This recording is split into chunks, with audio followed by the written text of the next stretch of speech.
kanina nga ay bumisita ang Pangulong Rodrigo Duterte sa Camp Nacar sa Lucena City at meron ding naging hamon ng Pangulo sa grupong New People's Army. Kung ano ito, alamin po natin sa ulat ni Rocky Ignacio. Rocky? Yes, maraming salamat, Cathy. Katatapos lamang ng talumpati ni Pangulong Rodrigo Duterte kung saan nga nagbabala siya sa CPP, NPA, NDF na ipahayag ang katotohanan kung nais talaga nila ng kapayapaan sa bansa.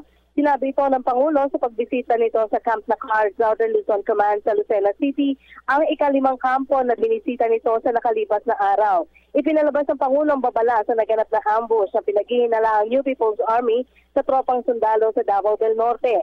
Naganap ang enkwentro ilang araw lamang matapos ideklara ng Pangulo sa kanyang State of the Nation address ang isang unilateral ceasefire sa rebelde komunista. Sa harap ng 300 sundalo at pulis, dito sa Camp Nacar, iniutos ng Pangulo na tiyakin ang pagbibigay ng proteksyon sa taong bayan.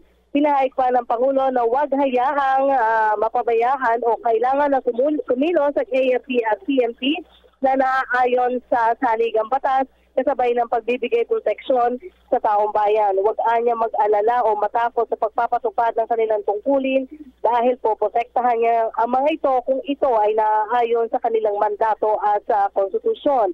Yun naman daw sa salary nila ay hiniling nito na dahan-dahan niyang ibibigay simula ngayong Agosto, pero sinabi rin niya na aayusin niya mabuti ito na para sa ilalim ng kanyang administrasyon ay maipatutupad ang dagdag o yung gusto niya sanang dobleng sahod sa mga uniformado. Samantala, inatasan pa rin ng Pangulo ang mga uniformed men na magbigay babala doon sa mga nagbibigay o naninira sa bansa na haharapin ang full force of the law. Ayaw niya ng marahas sa pamamahala ng Duterte administration, pero may proseso at kinakailangan ang matatag na pagkilos para protektahan ang taong bayan.